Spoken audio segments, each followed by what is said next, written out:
పశ్చిమ గోదావరి జిల్లా నర్సాపురం మండలం సీతారాంలో టోల్ ప్లాజా వద్ద దారి దోపిడీకి పాల్పడిన 7గురిని అరెస్ట్ చేసి వారి నుంచి 1.70 లక్షల నగదును 2 బైక్లు 10 విదేశీ కరెన్సీ నోట్లను స్వాధీనం చేసుకున్నట్లు నర్సాపురం డీఎస్పీ మురళీకృష్ణ చెప్పారు. కోనసీమ జిల్లాకు చెందిన రాపాక చంద్రరావు విదేశీ వస్తువులను కొనుగోలు చేసి అమ్ముతుంటాడు.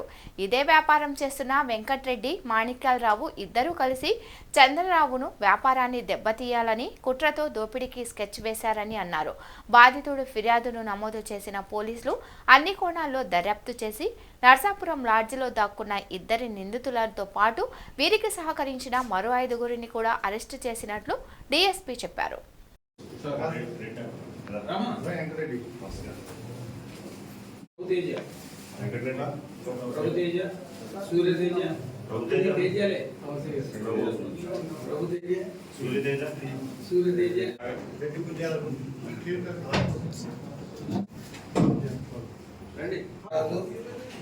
కట్టరాదు, తర్వాత మాలిక ఓకే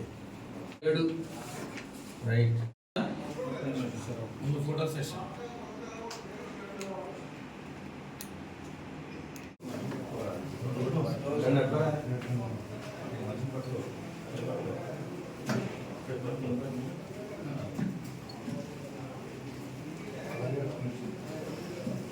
తీసుకెళ్ళిన జాగ్రత్త తీసుకెళ్ళి నిన్న అనగా 30వ తారీఖు సోమవారం ఉదయాన్న ఒక నేరం జరిగింది.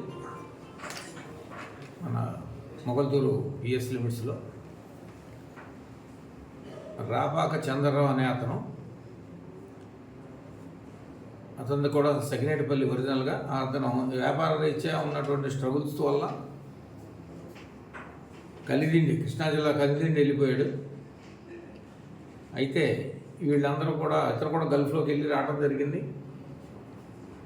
వచ్చిన తర్వాత ఈ యొక్క గల్ఫ్ నుంచి వచ్చే వాళ్ళ దగ్గర నుంచి సామాన్లు, సరుకులు, సెంట్ బాటిల్స్, కళ్ళదోళ్ళు ఇంకా వస్తువులన్నీ కూడా తక్కువగా కొనుక్కొని బయటకు అమ్ముకుని సొమ్ము చేసుకుంటాడు.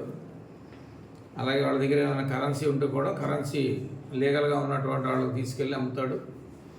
ఈ రకంగా వ్యాపారం సాగిస్తుంటే అదే వ్యాపారం చేస్తున్నటువంటి మేడిద వెంకటరెడ్డి, అతను కూడా సకినేటిపల్లి, అలాగే జవాది మాలికాబాబు సేమ్ బిజినెస్ అన్నమాట. వీళ్ళకి కూడా మాలికాబాబుకి వెంకటరెడ్డికి వాళ్ళిద్దరికి ఇతను చేస్తున్న వ్యాపారం వల్ల వాళ్ళకు కొంచెం అడ్డు తగులుతున్నాడని, వ్యాపారంలో ఉన్న లావాదేవీల వల్ల ఇతన్ని ఏదైనా చేయాలని ట్రాప్ చేసి ఇక్కడికి వచ్చేటట్టుగా గంటారాజు అనే ఆసామి ద్వారా పిలిపించారు. మా దగ్గర డబ్బులు ఉన్నాయి, కరెన్సీ మేము తక్కువగా అమ్ముతామని చెప్పి పిలిపించడం జరిగింది.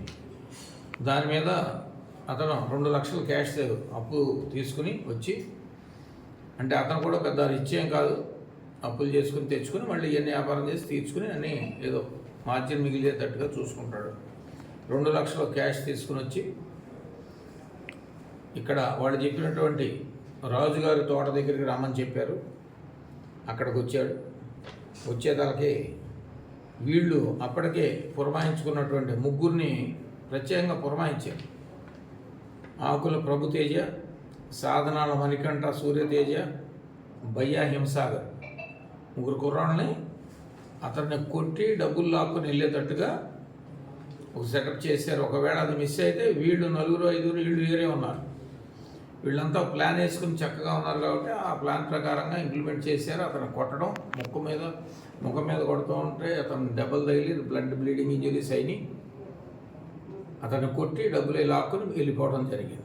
తర్వాత కంప్లైంట్ పోలీస్ స్టేషన్కి అప్రోచ్ అవ్వడం, వెంటనే అతని రిపోర్ట్లు అవి తీసుకుని కేసు కట్టే బాధ్యతలని స్టేషన్లో ఉన్న ఎస్ఐ గారు వాళ్ళు వెంటనే స్పందించడం జరిగింది. జరగటమే కాకుండా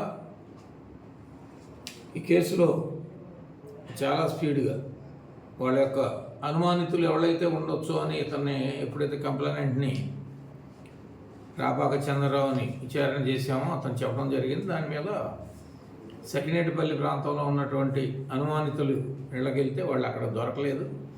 తర్వాత వాళ్ళందరినీ ఎక్కడున్నారు ఏంటి అని బంధువులందరితో మాట్లాడిస్తే ఈ నరసాపురంలో లాడ్జి తీసుకుని హాయిగా ముందు పార్టీ అన్నీ చేసుకుంటే హ్యాపీగా ఉన్నారు. లక్కీగా మనకి మొత్తం 7 కూడా దొరకడం జరిగింది. అయితే కొంత డబ్బు ఖర్చు పెట్టారు. 2 లక్షల్లో 1,70,000 మనం రికవరీ చేయగలిగాం.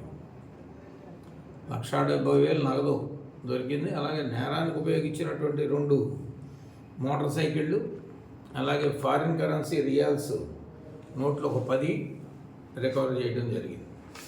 దీనిలో ముఖ్యంగా మేడిది వెంకటరెడ్డి, జవాదు మల్లికాబాబు ఆర్గనైజర్స్. వాళ్ళ బిజినెస్ సేమ్ బిజినెస్ ఉండటం వల్ల వాళ్ళు ఆర్గనైజ్ చేసి వాళ్ళ ఫ్రెండ్స్ గిరిబాబు, గంటారాజు ద్వారా ఇది ఒక ప్లాన్ చేశారు.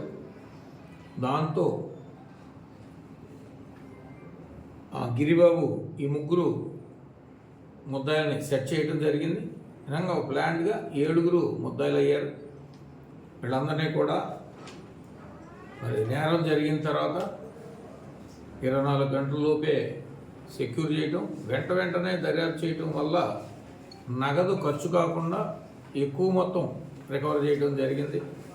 మరి దీనికి కష్టపడినటువంటి మొగల్తూరు ఎస్ఐ గారు, వారి సిబ్బంది, వారికి సరైన టైంలో గైడెన్స్ ఇచ్చి చేస్తున్నటువంటి వాళ్ళ సిఏ గారు, అలాగే మాకు టైం టు టైం పైనుంచి భీమవరం మన ఎస్పీ గారు, అడిషనల్ ఎస్పీ గారు సహకరించి మరి ఎన్నో యాక్చువల్గా ఉన్న పరిస్థితుల్లో బందోబస్తులు అన్నీ ఉన్నా కానీ ఎక్కడికక్కడ సహకరించి మమ్మల్ని కేసు కోసం దర్యాప్తు చేయడానికి వీలు కల్పించినందుకు అధికారులందరికీ ధన్యవాదాలు. అలాగే ఈ క్రైమ్ డిటెక్షన్లో మన మొగల్తూరు ఎస్ఐ గారు, వారి సిబ్బందికి కూడా రివార్డ్స్ ఇవ్వటం జరుగుతుంది. ఎస్పీ గారు ఆ రకంగా ఎస్పీ గారి ద్వారా రివార్డ్స్ ఏర్పాటు చేయటం జరుగుతుంది. ఇటువంటి సంఘటనలో మళ్ళీ పునరావృతం కాకుండా పోలీస్ సైడ్ నుంచి అనేక రకాలుగా చర్యలు తీసుకోవడం జరుగుతుంది. దీనికి అందరూ సహకరించాలి. నేరాలు ఎక్కడున్నా, ఎక్కడ జరిగినా వెంటనే తెలియపరిచి స్పీడ్గా దర్యాప్తుకు సహకరించాలని కోరుకుంటున్నాను.